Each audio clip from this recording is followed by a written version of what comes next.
What's up, everybody? I was asked to do a tutorial on this very scary topic. It's super scary. Everybody's scared about it. And so I guess that makes this our scary Halloween special. And that scary thing is called frames. Not everybody's afraid of this. Anyone who's done it knows that it's actually very simple. But if you haven't done it, it looks like it could possibly be one of those like super precision disaster and everyone's going to laugh at you. I'm here to tell you it's actually very simple, and here's how we're going to do it. Let's talk about sizing, buying, and assembling. Bling. There are common frame sizes in the world. There's like these like list of dimensions that just get if you have those sizes, you don't need to get a custom frame job, and anything you buy from me is going to be one of these standard sizes. Do not go to a framer for something like this. It's way too expensive. So you know these. So 4x6, I don't draw in that size, but I print in that size. You've seen these. These are either 4x6s or 5x7s. Generally, if you buy them one at a time, they're like, this is a 5x7, okay? 8x10s are my, like the common regular size print. 11x14 is like slightly bigger, but in the same frame, just different size matting. 11x17, I don't really use that anymore. 13x19 are like my posters. I'll show you. Like, so that concert posters, these are, so these though are prints. Originals, the paper oddly comes on 9x12 or 11x15. And you think at first that's just to be a pain in the butt. This is the watercolor paper that I draw on. See, it's 9x12, and the bigger one is, it would be 11x15. And so it's like, why are you giving that extra inch just to be difficult? We'll come back to why this is a different size paper. But so if I say this is 8x10, I'm not talking about the paper. I'm talking about the art. I don't care how big the paper is for now. I'm saying that if you bought an 8x10, what you want to buy is something with an 8x10 matte opening. Okay, so I wrote it on here because a lot of times it'll say this on the product. That I don't actually have one that says it. So I wrote it on here. If you see 11x14 frame, that's talking about the frame edge. 8x10 matte opening is talking about this, like the part of where it's actually showing you the picture. So when I sell you an 8x10, I'm telling you that the art fits inside an 8x10 matte opening. But since the paper's bigger, it needs to go somewhere, and that's what the matting is for. It kind of doesn't matter how big this is until it gets bigger than 11x14, because like it said, this is 11x14. So the paper's smaller than 11x14, the art is smaller than the matte opening, that's your frame, right? So, and a lot of frames, you'll notice 11x14 is also a standard size, which means this piece of paper is 11x14, right? If this is the art that you wanted, you can just pop it into this frame, just take out the matte, and there's just don't have it matted. So these are good frames to have because they'll fit both common sizes. And it's actually kind of true for these larger ones too. Like this one is actually an 11x17, 13x19 frame. So like the matting is 11x17, but the frame itself is 13x19. So if you're going to buy something like this, it would fit inside the mat. Like the artwork would fit inside the mat. The paper fits inside the frame. A lot of my concert posters, I design them with this like edge stuff on it, so it actually doesn't need a mat. So if you get a 13x19 and it has a mat, just pull the mat out, put this in, it'll fit perfectly. So that's how to choose what size you want. But now, where do you get it?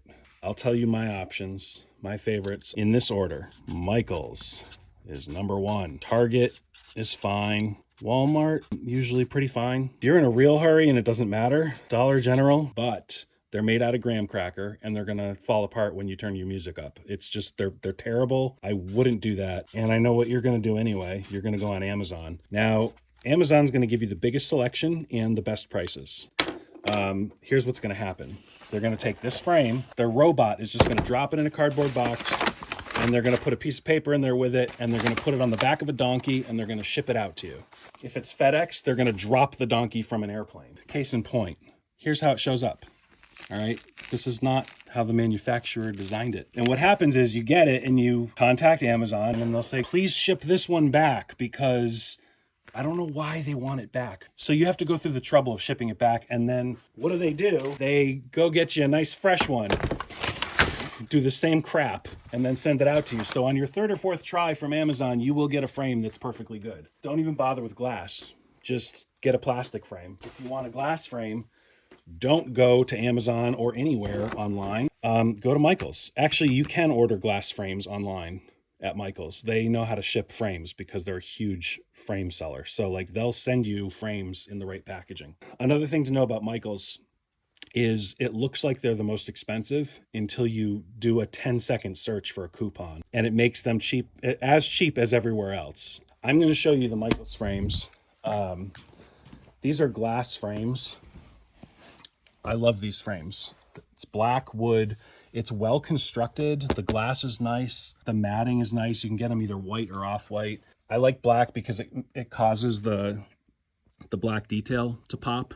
I think they're called Studio Decor or Lifestyles. One of those is the brand, one of them is the line. I don't know. But they come in all of these sizes. They actually come in more than these sizes. But this is a cheap plastic one just to show you what you can get for, $10-20. You pop this out, leave the glass or the mat in place. From me, if you're getting a print, it'll be designed to just be centered. You don't have to turn it around and look at it. It's automatically going to be lined up the way I intended it. If you're getting an original, then all bets are off. Originals can be weighted anywhere on the page.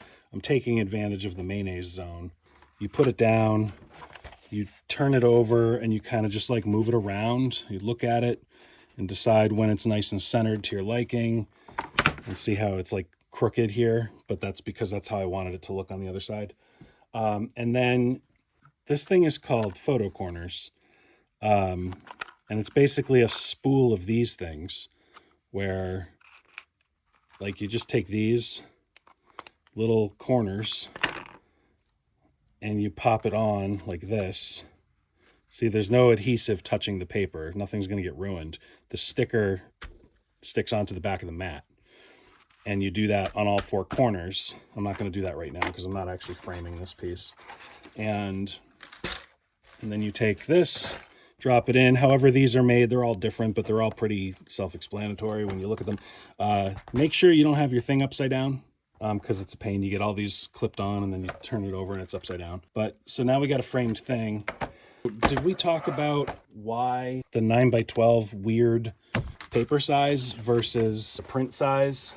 These are both 8x10s, right? Because if I take my ruler and I measure the actual artwork, it fits inside an 8x10, right? But the paper is bigger. And the reason is because this is a print and it's just a standard paper size. And this is an original. And the idea with this watercolor paper or any kind of drawing paper is that you make it bigger than what your final display size is going to be, because this area around the outside that we're pretending doesn't exist is what we call, I don't know how many people call it this. I got this from an art teacher in college, but we call this the mayonnaise zone. And it's because that's where the mayonnaise goes when the artist eats a sandwich or hands this in and then it goes to a printer and somebody has to scan it and this and that, and somebody else has to ship it. People are touching this and they're going to touch their sandwich and they're going to get mayonnaise on the edge. And so you just treat this like it's precious, and you treat this edge like it's not even there. It's going to be hidden by the mat. So that's why the two different size papers. So anyway, that's how that works. That's framing. I hope it helped you to not be so scared, because it is scary, but it's not scary. It's actually very simple. If you have any more questions, feel free to ask me. And thank you, as always, for supporting the arts and buying my stuff.